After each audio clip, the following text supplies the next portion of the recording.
everybody. It's Marilyn Green. You know me. I'm the girl behind. Girl, who don't you know? Okay? It's my talk show, and you know I'm a baby boomer, and you can hear me roar. Okay? I'm also working to transform your mind one show at a time. So that's who I am. And I need for you to do me a big favor. Share the show, share the show. We're talking about human trafficking today. And guess what? I think you know, but you don't know. Okay. So today you're going to find out what human trafficking is, what it isn't, how it's affecting your youth. So please tell a friend, share, share, share, share, share. Okay. What's up next? Okay, you can see me on YouTube at Maryland underscore pink and green. Go there and subscribe. It is case sensitive, but please go there and subscribe, and you can always see me. Okay, you can also go to Girl Who Don't You Know on Facebook and post your comments during the live show. Or again, you can post it on YouTube at Maryland underscore pink and green. So what else we got up here? Okay, let's talk about my grant writing class. Okay. Hold on, I'm gonna get it together. Don't think I got it wrong. Okay. You can register for my class still on Eventbrite, or you can go to JFY Consulting and go to events, and then you can register. It's $150 that includes a 30-minute consultation with me afterwards. Okay, you get me that I can help you with your grants or whatever. But please go. It's this Saturday, February the 25th, 2023. It's from 10 to 12. It is virtual. And come, I tell people I'm a state, a local, federal reviewer, foundation reviewer. So I really know the secrets of how you can get that funder to notice you. Okay. What else do we have here? And I also want to talk about my book, Stuck Is Not Your Story. My chapter is A Brave Heart. And what I try to do is move you to your next. Okay. So you see right there, if you want to order it, you can either go on Amazon.com or you can go to that address right there and order it. It's got some wonderful stories in there. It's a story that fits everybody, because we've all been stuck somewhere. But stuck is not your story. And remember, my chapter is chapter 3, I think, is A Brave Heart. So please go there and order the book. All righty. What else we got up next? Kiara. Let me remove this. All right. So please share the show, share the show. And we're going to get started in just a minute. I'm telling you guys hey, Annabelle. Good evening, Miss Marilyn. Well, good evening, Miss Anna. How you doing? Okay, Doris, Minister Doris, good evening to you as well. So please share. Excellent class. She talking about the grant writing. It helped her so much. Annabelle, it says that she took my class. She applied for a grant. They told her it's written so well that you don't even have to apply next time. We just gonna give you the money. Okay, is that right, Annabelle? Okay, so we got a treat for you coming up. Okay, we have Dr. Kisha Roberts-Tabb, human trafficking specialist, community psychologist, and author. I'm going to bring her up. Wait, before I bring her up, take that down for me, Kiara. I got to show the people this. Okay. It is Black History Month, and I wanted you to see my shirt. I am Black History. Okay. So if you want this shirt, just let me know, and I'll try to help you out. Okay. All right. I'm ready for our guest at this time. Thanks, Annabelle. Yes. Okay. So I'm going to bring her up, and I'm going to tell you a little bit about her that I know. She's from Chicago, where she is in Chicago. And I've heard her speak before on human trafficking. And when I saw it, and I think I just looked at a little video, I was amazed at the passion, the love, the sincerity, the integrity that she showed in reference to trying to put an end to human trafficking or raise the knowledge about human trafficking. It is not what you think. So I'm having her on today because I want her to talk to you all about that. So today's topic is human trafficking and youth. Okay, so Dr. Roberts-Tabb, okay, Hello. you human trafficking specialist. How did you get that anyway? Tell us about that.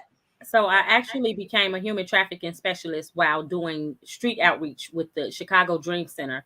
I was doing work, doing outreach work, rescue and recovery every Friday night. We hit the streets at 7 p.m. and we did not come home till 4 or 5 in the morning. And What? so I kind of became known for you. So I work at juvenile court. I'm a right now I'm a program special population program manager. But prior to that, I was a probation officer while I was doing human trafficking outreach work at night. And it kind of got to the staff that if you missing a girl or if you're trying to find somebody you don't know where your girl is, call Kisha.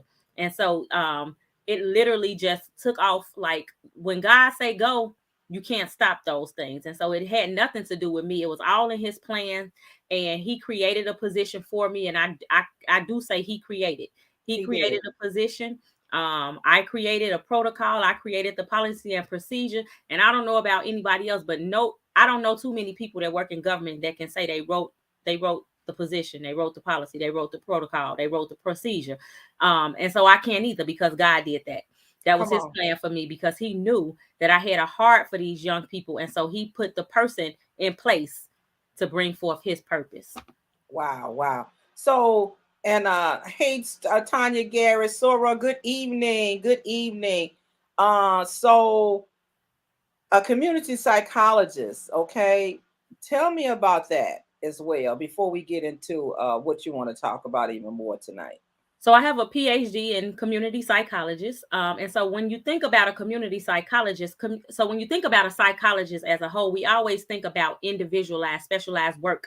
And so direct services. The difference between a clinical psychologist and a community psychologist is the difference between micro and macro. So Mhm. community psychologists, we take on macro issues and we try to solve issues we try to treat the community. We try to treat society as a whole, try to create policy and programming, implementing policy programming, writing policy and programming. So we are the action to the PhD. So if it was a PhDA, it would be community psychologist. Oh wow, I like that. I like Mhm. that. Okay. I'm not going to talk about the author part because I want you to get really into the the topic today. So I know you have some slides, and which whatever way you want to do it, you do it, and we'll just roll with you. Okay. Yeah, you can bring up bring it up. Which one? Which one? The domestic trafficking, trapping up close and personal. Yes, That's it. All right. yes, that Can is. you move it, or do you want me to move it? Let me see if it'll allow. It allows me to move. Okay, then let's go for it. Okay. So thank you guys for so hopefully we can get through the PowerPoint, but I thought it very fitting to create this PowerPoint: domestic sex trafficking, trapping up close and personal. And so this particular slide really takes us deep into what domestic sex trafficking is, because domestic sex trafficking is a form of human trafficking. Human trafficking comes in two different forms: sex and labor. So sex trafficking itself is in which a commercial sex act is induced by force, fraud, or coercion, or the person induced to perform such an act has not obtained 18 years of service, right? I mean, Mm, 18 years of age. So mm-hmm. that gets kind of tricky depending on where you are. So for parents, for school teachers, social workers, you got to know the law of the land, because the Mm-hmm. age of consent changes depending on where you are. So here in Illinois, the age of consent is 17. However, the federal law, human trafficking laws are federal laws, which means all 50 states have to adhere to those laws, right? And so, regardless to where you are and what the age of consent to have sex is, you cannot sell sex in the United States of America until you have reached 18 years of age. So, anyone Mm, involved in any form of a commercial sex trade is a victim of human trafficking if they have not reached 18 years of age. Labor trafficking is the recruitment, harboring, transportation, provision, or obtaining a person for the use of, through labor, for the use of force, fraud, or coercion, for subjection to involuntary servitude, peonage, debt bondage, or slavery. So I do want to make a disclaimer, because in the trafficking world, we are trying to move away from this idea of slavery. And I tell you why. When we think about slavery, we think about bondage, we think about kidnapping. And so, with that mindset, we miss a lot of victims because they are not coming to us in chains. They are not coming to us bound. mm, They're not mm. coming to us, without will. Some people freely walk into this life. But again, if you walk somewhere and now you're unable to get out, you are still a victim. And so when we think about force and choice, I want you guys to remember a few things today. Force, fraud, or coercion being the number one pathway, manipulation. When we think about trafficking, we say human trafficking, but when I was growing up, it was prostitution and pimping. And so when you think about pimp, Come on. the word pimp, professional in manipulating people. That's what pimp means. And so coercion automatically should come to your mind that the manipulation in relationships is the number one pathways that we see young people become involved in trafficking. Okay, hold on for a minute, Doc. Hey, Kiara, can you put that up there? Do that pimp thing again for me. It is professional. Okay, wait, hold on. We remember about the force, fraud, and coercion. Okay, but I love that acronym for pimp. Can you? What is it again? Say it, please. Professional in manipulating people. Professional in manipulating people. That's what the pimp stands for. Okay. So you guys would know. All right. I'm sorry. I had to put a little P in there because that was like, ooh, okay, I get it. All right, go for it. And so we also want to take into consideration that there are legitimate work functions, legitimate business where they fill out W-2s where sex and labor are intersecting, right? And because of that, a second definition was added to the penal code for specifically sex trafficking. Those industries include strip clubs, it includes pornography, it includes massage parlors, it includes traveling sales jobs, any work within any kind of entertainment industry. So because all of those things are intersecting, sex and labor are intersecting, sex trafficking, the second definition for sex trafficking, which is an addendum to the penal code, is defined as the recruitment, harboring, transportation, provision, obtaining of a person for the purpose of a commercial sex act. Now, a commercial sex act is defined as any act on account of which anything of value to or received by any person. Nowhere in any penal code definition of any federal law or legislation will we see a monetary value attached to the exchange. Because the exchange is based on something of value. So if you value housing, if you value food, if you value clothing, if you value validation, if you value love, if you value someone paying attention to you, if you value likes on Facebook, gym shoes, purses, all of those things, anything that you value become your source of vulnerability when it comes to recruitment and trafficking. Wow. That's good right there. That is good. Okay. So what does domestic sex trafficking look like? I'm glad you asked. I have a video to show. So can you bring this this down for me, Mrs. Green, so that I can? So I want to play the video. Yes. You want me to add? Yes, please.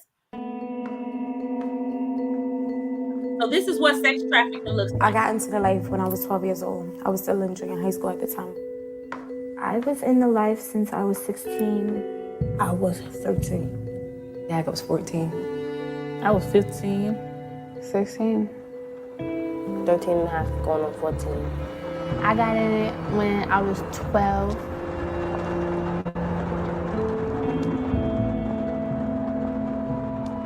I started at the age of 13 into sex exploitation. It's like, at the age of 13, what choices do I have? When I did it, I felt like it was for him, and I was. So we're gonna pause that right here, and we're gonna come back to this. But I did want to show that. We're gonna go back to this because this is what trafficking look like.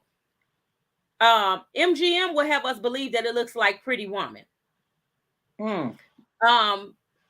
NBC and SUV will have us thinking that it was only Russian girls with red hair that don't speak English.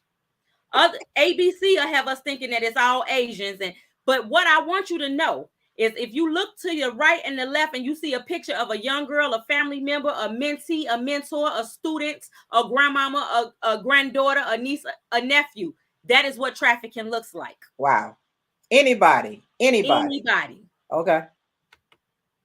So what are some pathways to trafficking? Some of the pathways that we must be cognizant of is childhood sexual abuse, specifically early on childhood sexual abuse, involvement in authoritative care. When I talk about authoritative care, I mean group homes, detention centers, foster homes, even placement with family members and friends, anywhere outside of their parental home is authoritative care.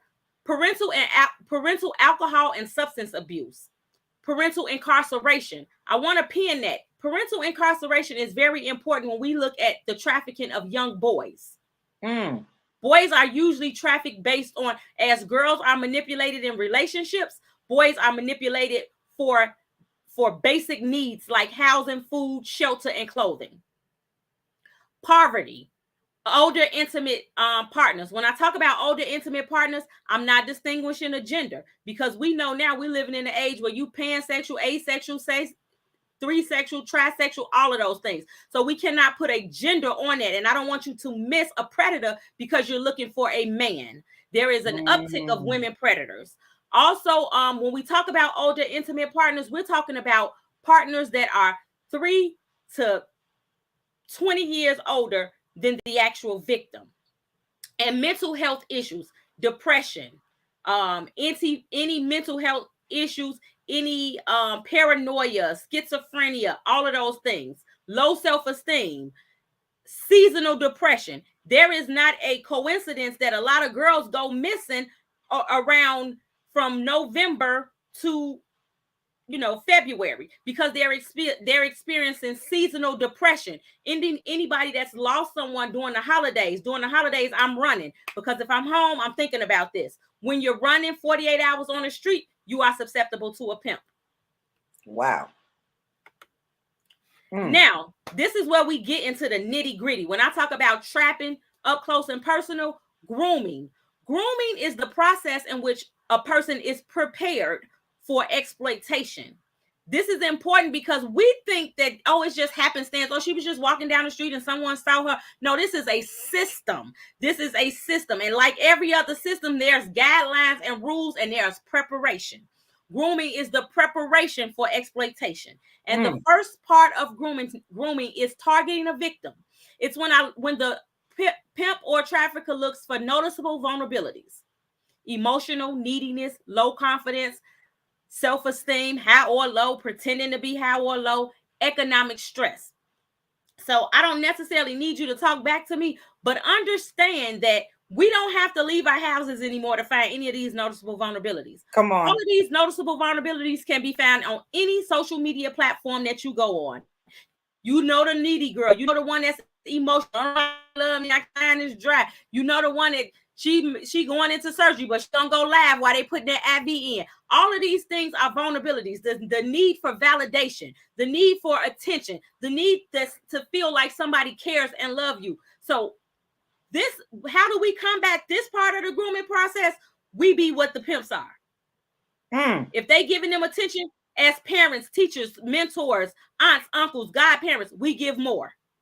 Come on, girl. Come on. If they liking pictures on Facebook, we like them more. So my godmother, Anita Bond, she would say, my name is You smart, I'm smarter. So we have to be more than what traffickers and pimps are.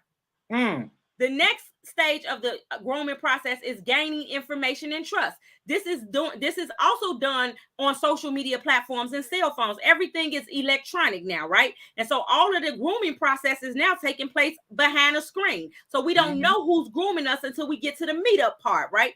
And so now at this particular part of the grooming process, I'm just liking your pictures. Now I'm baiting you in. I'm fishing. I'm just liking pictures. When you like a picture, two things happen. You get a notification, and with that notification comes a picture. So now I'm turning over from the prostitute lady. Now I'm going back to Dr. Tabb. It takes 21 times to see something before it's embedded in your head. So if someone likes your picture 21 times, you see a name and a photo 21 times. So when that person sends you a friend request, you automatically think you know them. Now they have become familiar. They're embedded. The name is familiar. The picture is familiar. Come on. Now we're talking. Now I done got you in the inbox and I'm talking, and you telling me why you couldn't go to the party. You tired of keeping your mama kids, and you babysitting, and you can't go outside. And I didn't have the gym shoes to go to the party, and my hair wasn't done. So now I got the information I need, right? I got the information. Now use that information to fill a need. because you done told me all your business. So now I know the need. So the need is usually wrapped up in a nice bow with some type of professional or legitimate work. Everybody want to be a rapper. Everybody want to be Instagram famous. So I always ask people, and I don't mean to get off the topic, but Girl, go everybody's for it. got all Go these for it. photo shoots. I want to know, what do y'all do with all these pictures? Like, and how do you know what the person that's taking all of these pictures doing? Photo shoots is a major recruitment technique. So everybody want to be lit. Everybody want a photo shoot. Everybody want to be the Kardashians. What are they doing with those photos? They sending you a digital copy, but what's coming with the next? Where's the next set of pictures going? Keep that in mind the next time you do that. So professional photo shoots, video shoots, music careers, massage therapy, therapists, traveling sales people, and then take in consideration who we're talking about. So Asians are usually susceptible to the massage, Asian massage parlors. Right. Traveling salesmen are usually immersion adults. But when we think about video shoots, nobody drop it like us. So this is something that's targeted towards black and brown girls, right? And then even with the professional photo shoots, that's everybody, because everybody wants this glamorous life. Then once I've provided a need, now I'm giving you the second thing, probably the first thing that you've already expressed that you need, and that's a loving relationship. So the promising of a loving relationship, whether that's an older intimate partner, whether that's someone, a family member, someone you want, everybody cousins now. I don't know about y'all, but every time I talk to one of my kids, this is my sister, my cousin, y'all got 12 different last names. You're not related. But the need to have a family, like this need to be embraced, this need to have a sense of belonging. Again, remember Earth. If they love you, I love you more. And then friendships and even gang memberships. Now, when we think about gang memberships, keep in mind, gangs used to make money from drugs. So if you buy drugs, you buy 8-ball, you got to chop that up, cook that, bag that, and pay somebody to sell it. But if you get a girl, you just make her look cute once, take a few pictures, sell her online, and it's all profit. You can sell her over and over and over again. No overhead, it's all profit, which is why gangs are going into girls more than they are drugs. Wow. Buying of gifts. How do they know what to buy you? What you liked on Facebook, what you shared on Instagram. So if you shared hair, they coming with inches. If you share gym shoes, they coming with Jordans. Everything that they know that you like, they're presenting that to you. This is all part of the grooming process. Then the introduction of alcohol and soft drugs. Soft drugs being marijuana, pills, lean, Xanax. What is lean? Lean is cough medicine that they use. You see them drinking out of the cup, styrofoam cup. That's cough medicine with Sprite. What? So okay, go on and tell us something, girl. Tell us something, okay? And pills. Pay attention to your medicine cabinet, parents. Pay attention to what's missing from your medicine cabinet. If you are no longer taking a pain medication, throw it out, because it's getting in the hands of our kids. They're taking it, they mixing it with juice and cough syrup and all kind of stuff. You know, Xanny juice, Xanax with some with orange soda is Xanny juice. So we want to make sure that we know what our kids are ingesting, and we don't want to be part of the problem. So make sure that we monitor our medicine cabinets. Now, why soft drugs? Anyone that's ever been involved in any anybody on drugs in their family, they know that when they get introduced to hard drugs like cocaine and heroin and things of that nature, meth, they will no longer make you a dime, because every dime they get is going in their body. It's going up their nose, they smoking it, or it's going in their veins. So it's not profitable to get young people hooked to hard drugs. It's more profitable to get them hooked to soft drugs that lower their inhibition and have them do things that they would not necessarily readily do if they were not high. Wow. Let me pause right now and give a shout out to Sky Life. How you doing? I saw Miss Savage out there. Everybody is saying, oh my God, Miss Savage said, oh my God. Mary Stapleton Carr from MISSISSIPPI, Mississippi.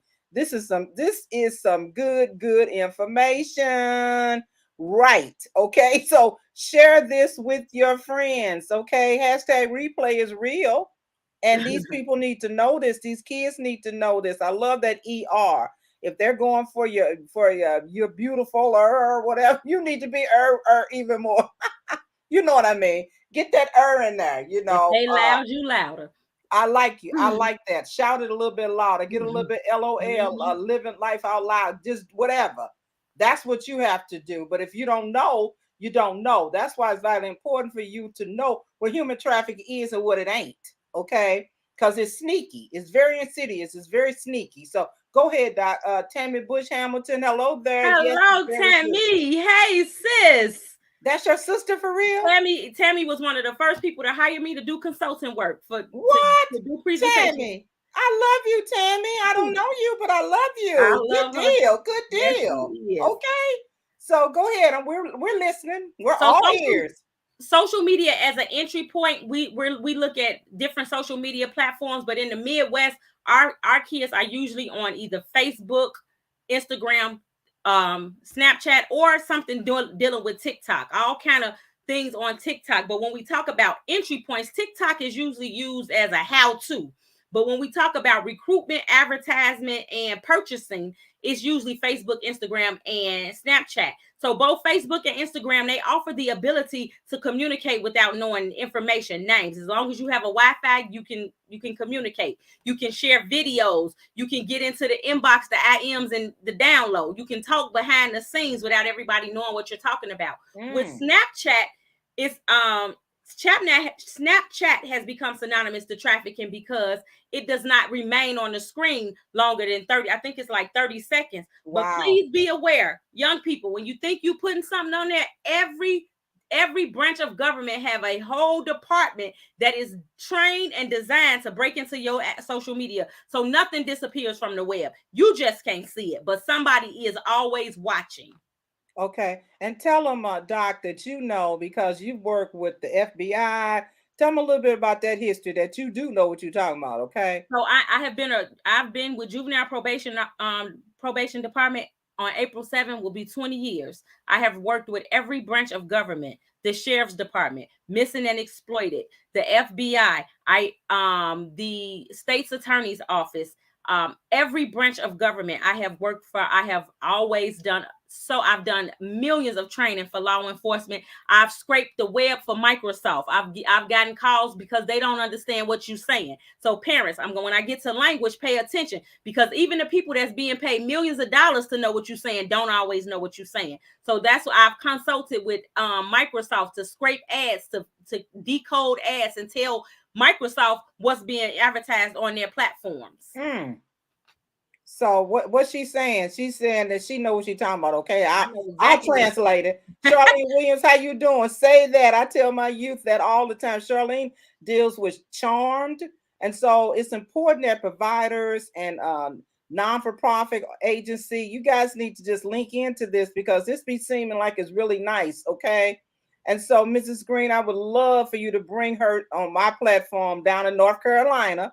So we'll talk about that, Miss Savage, because those family child care providers need to know this. They need to know this. Absolutely. So you can go ahead, please. So now we're going to go into emojis. How is sex being advertised right in plain sight? They're being advertised in emojis. So for me, when we talk about scraping the web, when I see something with emojis, adults don't readily use. I don't use emojis. I speak English, but young people use emojis, and so you got to be able to determine who's talking. So when we're looking behind the scenes, and we're scraping ads and things of that nature, we're looking to see youth. And so, just to break down what these emojis mean, you got female. That's the female body part. That's the male body part. This can be both a male and female body part. It's the rear end, and it can act as a body part and an activity. So the activity would be oral, regular intercourse, and rear entry. I don't want to be. Is that the body part right there?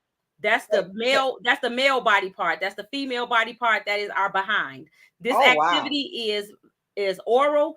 This is vaginal. This is anal. If you put if I see an ad and it has both body parts, if it has a eggplant and a peach, that would mean that this is a transgender that's being advertised. Oh my God! Y'all better listen up. Listen up. Okay, go ahead. And so language, what's trap talk? So when I talk about language, that's trap talk. That's how they talk in the trap. That's how they talk on the track. That's how pimps talk to their girls. That's how girls talk to their pimps, and how they talk to each other. So the first thing that you have to recognize is the bottom. And when I come into the talk about the tattoos, I'll explain this. I'll really explain this. But this is the female appointed by the trafficker to do all the work. It reports all the rule violations. They train, they do the ass, they inflict punishment. They were once a victim and now they're second in line. And you know, anytime you get somebody a title, they do the most. And so that's what the bottom does. She does the most for the pimp. Does the most. Then you have daddy. Anytime you hear the word daddy, man, my daddy, that's pimp. Pimp talk. That's pimps require the girls to call them daddies often. A date is a commercial exchange. Family. So family, squad, all of those, my people, all of that. That's a stable. That's a group of girls working for the same pimp. A finesse pimp, that's the one that's pretending to be your man. So that's the introduction in the grooming process. Remember we talked about the offering a loving relationship. Yes. That's the finesse pimp. The finesse pimp goes from a finesse pimp that's giving you everything, selling you this fairy tale, to the gorilla pimp. The gorilla pimp inflicts punishment. So once he stopped finessing and he started abusing, he went from finesse to gorilla. Woo. Then you have the Johns, the buyers, the tricks. Those are customers. Those are those individuals who purchase sex. Remember, we talked about obtaining and providing. A customer obtains, a pimp provides. Then you have words that talk about commercial sex. So you have the game, you have the life, the field. So for me, only thing that would make me think this was a young person is the field. But when young people talk about being involved, they talk about hustling, they talk about being in a bag, getting this money, all of those things. I had a girl said, I'm gonna get my money, I'm gonna get my money, whether he locked up or not. So you have to understand what those languages mean, how you getting that money. Ask questions. A in-call. An in-call is when a client comes, it has a designated place. A girl has a designated place for a client to come. An out-call is when you're going out to where the person is. And that's important because that tells who paying for what. So not only are you paying for me for an out call, but you also paying for the room that we're going to have to get. Then there's the track, the stroll, and the blade. That's an area in which prostitution or trafficking is taking place. The area in which it's taking place. Can you remove this banner? Yes, we can. And the next one is the turnout. The turnout is the person that introduced you to trafficking, right? So a turnout could be your best friend that got involved and said, come take this ride with me. The turnout could be your pimp. It could be your big sister. It could be your cousin. It can be anybody that introduced you to the world of exploitation. Wow. So now that we got this language, let's talk about some code words. So that's the language. This is the code words. So new in town. Anytime you see an ad that say new in town, that's code for underage. So you see ads that say, I'm only in your town for a few days. That's someone that's young. So that's important because young, the difference between underage and young is the age of consent. But depending on where you are, that looks different depending on the age of consent. So some people may think they're buying a young girl that's legal, but it's really not. They're really underage based on where they are. A date is a commercial sex exchange. Anything about my man is my pimp. The field, the bag, the hustle, all of that is prostitution. Wow. So now these are ads. Everything on here I have taken from an ad. I scraped from somebody's ad, right? So this first one is black. One thing I did not tell you, these are ads. So when Asian girls are being advertised, they're usually advertised with two straight lines to indicate their eyes. But when it's something in front of or after, it's an indication that they have Asian or exotic features. So this ad is saying black girl magic with Asian features, underage, takes her calls on her cell phone. She offers both vaginal and oral sex, and she's quite expensive. The second one says, I'm bored. I'm only in your city for a few days. Who's taking me out on a date? She has $4 signs and she's an inbox. It's inbox. So this is an indication. I'm bored means I'm available. I'm only in your town for a few days. This moved. I don't know how this moved up. But this would be, I only offer vaginal or intercourse, and I take my calls through my inbox. Wow. This one right here is a little tricky. Because what this says, my man is gone and I'm lonely. Hit my line if you want to take me out on a date. So this means that I don't have anywhere, I don't have a space for us to entertain, but I have a pimp that's no longer around. So this can act as both, and I am available. This can act as an advertisement, almost like a job posting. I'm looking for a pimp, Or this can say, I am doing this on my own because my man is gone, so you don't have anything to worry about, but we're going to do an out call. We're going to go out, so you got to get that hotel room. This one says, if you have Bank of America, Chase, PNC, and you want a girl, hit my line. And this is a WhatsApp. So they only take their calls through WhatsApp. So this is an indication that you cannot do a trick roll on me. I don't have any money. You can't rob me. I only take electronic payments, and you don't have to worry about me robbing you because I only take electronic payments. So you pay first and then you come and play. Wow. The last one is the line is dry. I'm a girl. My line is dry and rear entry is available. And she takes her calls through her cell phone. Whoa. Woo, let's stop right there for a minute. I think I need to take a break mentally. Okay. This is a lot. Okay. So everybody that's listening right now, everybody gonna do that hash replay. You know, you really need to go back. Everybody that's live now, you need to go back and look at this again. Okay. Because this right here is so, I keep using the word insidious because it is. You don't know this stuff, you know, and you need to know it because your kids be sucked in. Do know. They do know, and you don't know, and you're thinking, oh, that's just a donut. No, right, okay, it's just a donut, all right. But go ahead, Doc. I'm sorry. But one of the things too I want to go back to is when we talk about these emojis, even if you use, these are common emojis that could be used. Somebody might use this emoji as laughing, but the wrong person see it and they end up in your inbox and they offering money for sex. So just stay away from things like this because it creates the opportunity for the wrong type of people to approach you. Wow. So even if you're using it and it's harmless, it's harmful.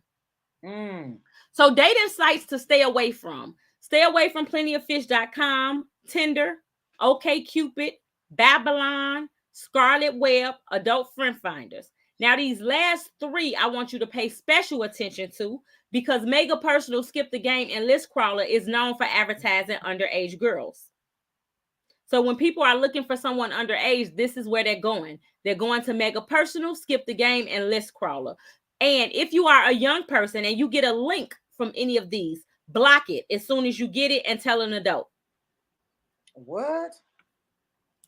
Tattoos. Remember, I talked to you guys about tattoos and how the language and all of that would make sense when we talk about tattoos. So some tattoos are just synonymous to trafficking. Anything with money, anything with loyalty and trust, don't trust nobody. Trust none, trust no one. All of those are synonymous to trafficking. Does that mean that if you see it, that does not mean when you see this that there's automatically a trafficking situation, but in a situation, these are the different tattoos we see on girls. So it is a red flag. But tattoos tell us two different things. It tells us your position. So if you're just talking about being loyal and not trusting nobody, you're a worker. But when we get over here and you got a crown, this would mean that this young lady is being trafficked by a gang. But this right here talks about her position. This is the queen. She's the bottom. She's right under the trafficker. So she didn't got promoted from a regular worker to the bottom. Wow. This tattoo, an ice cream cone. Tattoos again tell you two things: positions and place, right? So this tattoo is cream. Cash rules everything around me. So tattoos like this are usually popular on the West Coast, which would be LA. It would be Vegas and Phoenix and Tucson. So if I seen a tattoo like this, then on a girl in Chicago, then my question to her is where you coming from? Because this is not a tattoo that we see readily in Chicago. We don't see it at all. So when you see things that don't make sense in your geographical area, it's time to figure out where this girl came from so we can get her back to her, back home and reunited with her family and services. Well, you know what? Let me add something real quick. I heard that you also have to keep, because human trafficking is in plain sight. So if you're at a tattoo parlor or you own a tattoo parlor, right? and you see they keep coming in and getting the same type of tattoo. Yes. Talk about that a little bit. That So tells me traffickers identify themselves based on tattoos, right? And so the reason I put just these up there because these are just generalized tattoos, but traffickers use specific things for their stable. And so this one pimp will use the same tattoo on every one of his girls so everybody can identify that girl as his. And so some of the tattoos you would see maybe a heart. I know that's what we see here. And I don't want to state something and that and you're in your area, but just for general purposes, we see hearts right here in the middle of the neck. That's a tattoo that comes from the Lawndale area in the west side of Chicago. We see tattoos that's synonymous to the Roseland area. So we see tattoos that's attached to a specific pimp, and he only put those tattoos on girls who are working for him. So you always know, even if a girl leaves and goes to another pimp, you always know that they was with him. Wow. Ooh, okay. So we're going to move, because I want to respect the time, we're going to move to some of the things that we know young people need that's involved, not even young people, but people, period, that has been rescued and recovered from a trafficking situation. They definitely need housing. They often need substance abuse, mental health services, informed trauma care services to deal with the sexual violence that has, happened in these exploited situations. Family counseling to reunite with counseling members, education and vocational services. This is important to me because for me specifically, because I do outreach, I'm steady telling people, come off the street to what? Come off to what? So if you are interested in working with trafficking victims, make sure that you have a what? Make sure that you have something that ER. So if you made money doing this, you can make more money doing that. Make sure that you introduce them to transferable skills so that they can stay out. Pulling them out and giving them nothing in return can ensure that they'll be back on the track because they can't make money. If you don't give them the skills they need to make legitimate work, then they're going to go back to what they know. Wow. Human trafficking therapy. There are therapists. Every state, I know that St. Louis, there's a CAC there because I met some of the members, the Children's Advocate Center. So the CAC has excellent trained human trafficking therapists. Often our Department of Human Services, they have human trafficking therapists, and local advocacy agencies often hire human trafficking therapists. Out-of-state placement. Sometimes you cannot fix something in a place that they broke it. So if you drop the glass, you're not going to keep walking back and forth in that same spot till you get that glass up. So it's important that sometimes we have to send them somewhere else so they can get out of the environment, they can get healed, and then they can be reunited back to that environment with the skills they need to stay out of the game. And sometimes referral to Department of Children and Family Services. Okay. Some of the precautions that I want everyone to keep in mind. Turn off all location settings on your social media account, specifically Snapchat. The moment that you download Snapchat, it automatically gets your social media information. Create accountability. It automatically enacts your locator on your phone. Create an accountability partner. Share that with your cell phone setting with someone you trust. My sisters, I got a bunch of sisters. If one of them sleep, one of them gonna get it. So I have my husband has my location, my daughter has my location, and all 5 of my sisters have my location. So if I go missing and somebody don't find me, we got a problem. Be aware of surroundings. Watch or pay attention to cars or individuals on bike or people that's just constantly frequently your personal space. Pay attention to people taking pictures of you. Like sneaking pictures of you, because those pictures can use your face and use somebody's naked body and have you online selling you and you don't even know it. Oh my God. Do not stop for individuals that appear to be hurt. If you are not a doctor, or you can't do nothing anyway. So get the location, figure out what they got on, and call the authorities and tell them where to go. But we know that snatch and grabs, that's one of the techniques they use. They pretend to be hurt, so when you approach, they snatch you. So you just get that information, say, I'm going to call somebody, and you keep it moving. Try not to be so predictable. Don't take different routes home.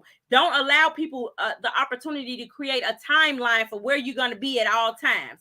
And please, please, please hear me, young people, and some older people. Let's go for all people. All people. I'm finna get real close. Get there, please. Do not Do Do not. not put your every move on social media. Come Keep on, say something for it again. yourself. We give all the information people need to exploit us because we put everything on social media. Keep something for yourself. If you just gotta tell, if you thirsty and you gotta tell somebody where you been, wait till the next day. Don't keep creating this, you tagging yourself to this place and that place, because now they know where to find you. And you think you bumping into him and you done found your Prince Charming. No, you just put everything up for him to make a fool out of you. So again, I'm gonna say it again. Do not put every move on social media. That's right. Let me just stop right there. That's one of the things, and Kiara know that I'm like, they don't need to be knowing where I am. Okay, I don't know. And then here I go. I'm straight out of the hood. Okay, and I'm like, I'm gone. You just going to try to break in my house. My Okay, husband come say on. that all the time. We don't be placing you in Miami so we having fun. Can break in Chicago. Come on, break in your house and just override your little thing you got there to think you're gonna save you. Okay, whatever, your house, they're gonna override it. Okay, all right, okay. So it's like but go ahead. I'm sorry, go ahead. So these are just some numbers that I want you guys to keep in mind. If you have a camera, please take a picture of these numbers. You have the Human Trafficking Hotline, which is 1-888-373-7888. If you are in a situation where you are observing something that you think gives you that feeling, we all have that discernment. When you discern something is wrong, don't get on the phone and endanger yourself and that other person. You can text help or info to 233-733, and you can engage a hotline worker that way via text messaging, right? That number is Be Free. If you can't remember 233-733, just remember Be Free. Wow. So take a picture of that, everyone, if you can. I'm going to give you a few seconds to take a picture of that. Please take a picture. If not, go back, #replay me, because this right here, this information has been amazing. So I know you guys' mind is going back and forth, round and round. This is a lot of good information that you need to know. What is that? Go ahead. The last thing, this is my hotline. This is a hotline that I monitor. I started this hotline during COVID because when I went home and I was sheltered in place, the first thing that came to my mind, where are my girls? Are they sheltered in place with their abusers? Are they sheltered in place with their traffickers? So I created this hotline so that we can give services to young people between the up until 24. So anyone up until 24 can call this hotline. It's a 24-hour care line, 570-HELP-HER. We can coordinate services through all platforms. And if you are in danger and you're scared to call the police yourself, send me a text through this hotline and I will get them on the line for you. Come on now. You can please take a picture of this too. We're taking pictures tonight. Okay, but yeah. Oh my God, that's amazing. That's amazing. I mean, and this is my information. But before you take my information down, if you can pull back up the video. I will. Now I don't know if it's gonna start at the same place. It's gonna start at the same place. I'll do it. My whole body just felt dead. Like, I was just like, whatever, like, just take it and give me the money. I felt like at that point in time, like, this was his body. Whatever he feel like should go inside of it or should happen to it, it's gonna happen because he said so. If he felt like he wanted to cut my foot off, he could cut my foot off or whatever. Just love me. And that was how I felt. So I'm on the track, right? And every day, and I'm starting to learn how to do it. And he's watching me like a hawk.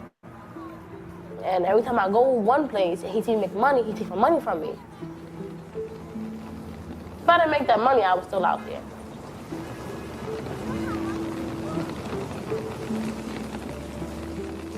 We're still struggling because most of the money that it don't go to us.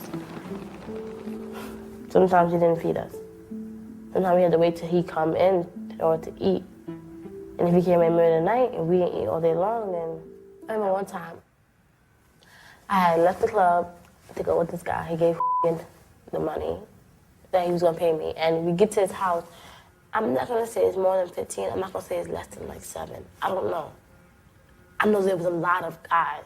They all had sex with me. I remember that part. I remember throwing up.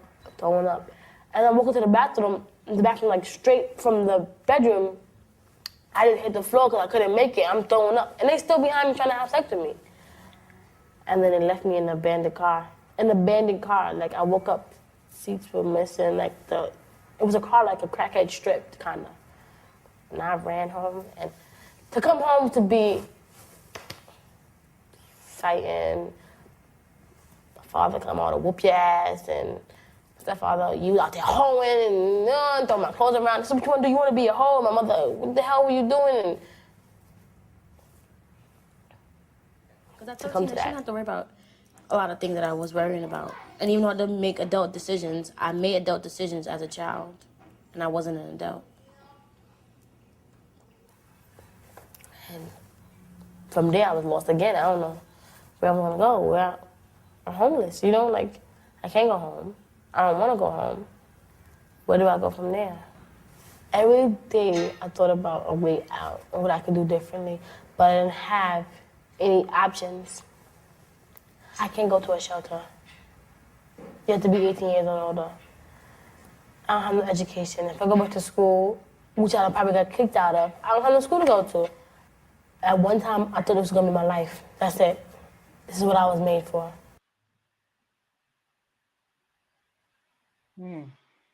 Did it So, stop? yes, you can take it back down. Okay. That's it.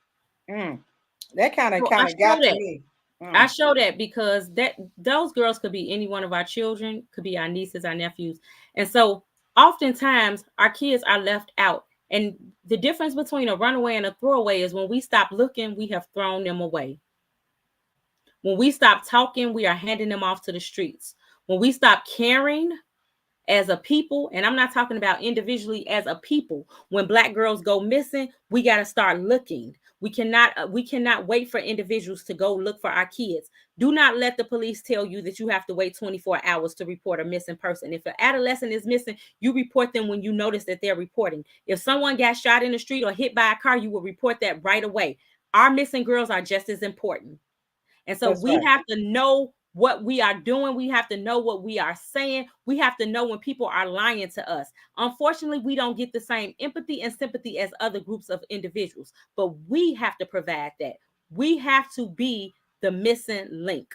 When you see something, say something. I have given you all the tools that you need. You should be able to teach a class in trapping after this particular webinar. I know I can. So, I want a degree. Right. And so I want a degree. We have to start putting our knowledge, being aware and not using it means nothing.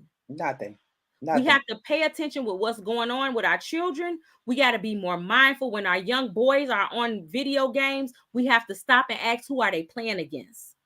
We might need to take those headphones and say, let me hear. Because we don't know who they're playing against. And boys, the age of entry between girls has not been determined, but boys' recruitment ages start from 7 to 9 years old, and they're being recruited on video games. So keep that in mind and pay attention to what our children are doing. Have conversation with them up close and personal. Get in their business. Get in their business. So, Doc, can you see that question in front of you? You know, you talk about people getting physically snatched. How else do they get trafficked? Or these homeless? So I didn't say anything about physically being being snatched when it comes to trafficking. That was just kidnapping, because I do like to dispel that myth of the white van syndrome. We think that girls are being snatched through white vans, and that's not what we're doing. That's not what's happening. In the beginning, I talked about the number one pathway to trafficking being coercion, manipulated into relationships. Oftentimes, our girls are freely going into these situations thinking that they're going into a relationship, a relationship with a person. They're courting them. They're going together. This is my man. We're going to get married and have a bunch of kids. But it's really a recruitment.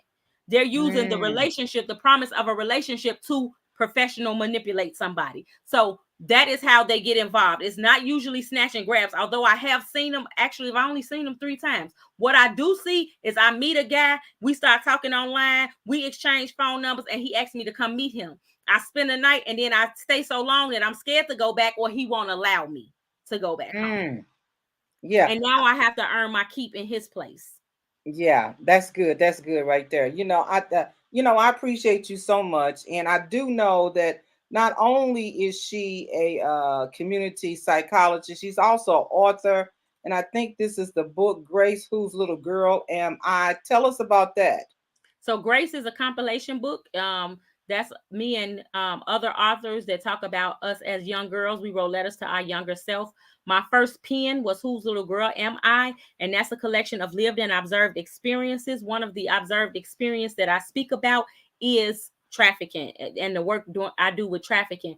Whose Little Girl 2, Anyone with Money to Buy, that is actually a book that's completely about exploitation, whether it's relational or commercial, because oftentimes when we're in marriages and relationships and we're being exploited, we don't see the duality. We don't see the mirror image of how we mirror the relationships that our young people end up in. So if we accept this relationship in our marriage and in our households and in our intimate partner relationships, it's not a far cry that a girl would accept it from a pimp or a trafficker, because usually exploitation mirror itself, whether it's relational or commercial. And so Whose Little Girl 2, Anyone with Money to Buy, is is all about exploitation. It's about 6 girls being exploited and the doctor and the relationships that she has experienced that drew her to this work.